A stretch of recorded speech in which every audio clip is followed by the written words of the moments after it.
Mat Reeves का Batman 2022 में release हुआ था और उसने पूरी दुनिया को शॉक कर दिया था। Dark visuals, grounded story telling और रॉबर्ट पैटिंसन की इंटेंस परफॉर्मेंस ने इस बैटमैन को एक अलग आइडेंटिटी दी। लेकिन अब जेम्स गन ने डीसीयू रिबूट किया है। फैंस के दिमाग में एक ही सवाल है, क्या मैट रीव्स का बैटमैन डीसीयू का हिस्सा बनेगा या ये अपनी ही दुनिया में अलग स्टैंडअलोन फ्रैंचाइज बनाकर चलेगा? पहले तो ये समझना जरूरी है कि जेम्स गन और पीटर सफरान ने डीसी स्टूडियोज का क्रिएटिव कंट्रोल संभाला टैब डीसी का डायरेक्शन ब्लरी था। स्नाइडरवर्स ऑलमोस्ट क्लोज हो चुका था और फ्लैश, शज़ाम 2, ब्लैक एडम जैसे फिल्म्स बॉक्स ऑफिस पर फ्लॉप रही। जेम्स ने अपने प्लान के स्टार्ट में ही क्लियर कर दिया था कि वो डीसीयू को एक नई डायरेक्शन देना चाहते हैं, एक कोहेरेंट और इमोशनली ग्राउंडेड सिनेमैटिक यूनिवर्स जिसमें सुपरमैन, लेगेसी जैसे कोर प्रोजेक्ट्स इंक्लूडेड होंगे। लेकिन फैंस ने पूछा कि पैटिंसन वाला बैटमैन क्या इसमें होगा? जेम्स ने जल्दी से जवाब दिया, no, he will exist in his own Elseworlds universe. अब यहां से ही कंफ्यूजन स्टार्ट होती है। डीसीयू में मल्टीपल बैटमैन्स होंगे? क्या ऑडियंस इस मल्टीवर्स ड्युअलिटी को एक्सेप्ट करेगी? और सबसे इंपॉर्टेंट, क्या मैट रीव्स का सीरियस नॉर स्टाइल बैटमैन कभी एक शेयर्ड यूनिवर्स में काम करेगा? रीव्स ने रिसेंटली कंफर्म किया कि द बैटमैन पार्ट 2 अब 2027 में रिलीज होगी, जिसमें द पेंगुइन सीरीज के बाद के इवेंट्स कंटिन्यू होंगे। ये डिले बताता है कि वार्नर ब्रोस डिस्कवरी अब केयरफुली प्लान कर रहा है कैसे डीसी के मल्टीपल यूनिवर्स को एक साथ रन किया जाए। एल्सवर्ल्ड्स ब्रांडिंग उसी का पार्ट है, जिसमें जोकर, टॉड फिलिप्स वाला, बैटमैन, रीव्स वाला और कॉन्स्टेंटीन जैसे यूनिक टोन वेल प्रोजेक्ट्स एक अलग आइडेंटिटी मेंटेन करेंगे। लेकिन यहां एक क्रिएटिव अपॉर्चुनिटी भी है।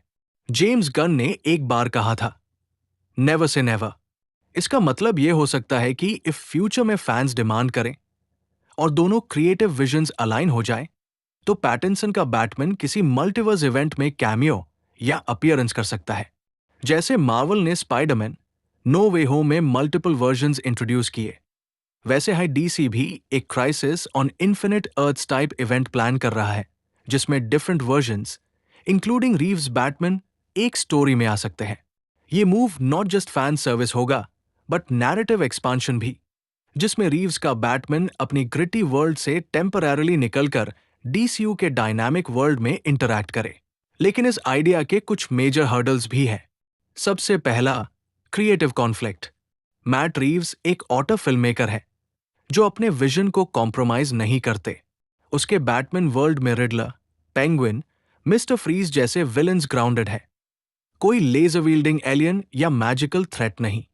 जेम्स का डीसीयू विजन थोड़ा ज्यादा कॉमिक एक्यूरेट, कलरफुल और ऑप्टिमिस्टिक है, जिसमें लेगेसी हीरोज, साइफाई एलिमेंट्स और टीम डायनामिक्स होंगे। एगर रीव्स के बैटमैन को फोर्सफुली डीसीयू में दल दिया गया तो उसका टोन मिसमैच कर सकता है। दूसरा इशू, एक्टर कंटिन्यूटी। पैटिंसन का बैटमैन अभी तक सोलो है। उसका कोई रॉबिन नहीं, एल्फ्रेड के अलावा कोई मेजर एलाई नहीं।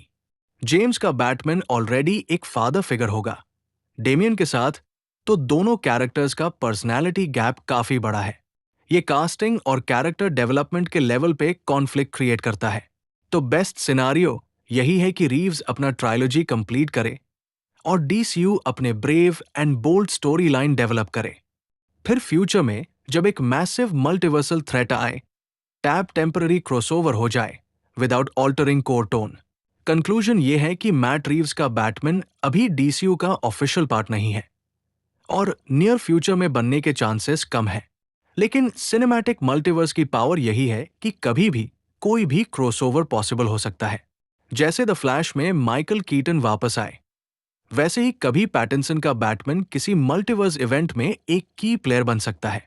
लेकिन तब तक फैंस को दोनों बैटमैन वर्जन्स, डीसीयू का ब्रेव एंड बोल्ड बैटमैन और रीव्स का नॉ डिटेक्टिव बैटमैन को अलग अलग एंजॉय करना होगा। दोनों के अपने स्ट्रेंथ्स हैं, एक इमोशन ड्रिवन और रियलिस्टिक है, दूसरा लेगेसी ड्रिवन और एक्सपेंसिव। और अगर फ्यूचर में इन दोनों की पाथ्स क्रॉस होते हैं तो वो डीसी के सिनेमैटिक यूनिवर्स का सबसे बड़ा मोमेंट बन सकता है। अगर ऐसे डीप पॉप कल्चर एनालिसिस चाहिए तो सब्सक्राइब करो कल्चर टीवी को। यहां हाइप नहीं, सिर्फ सच।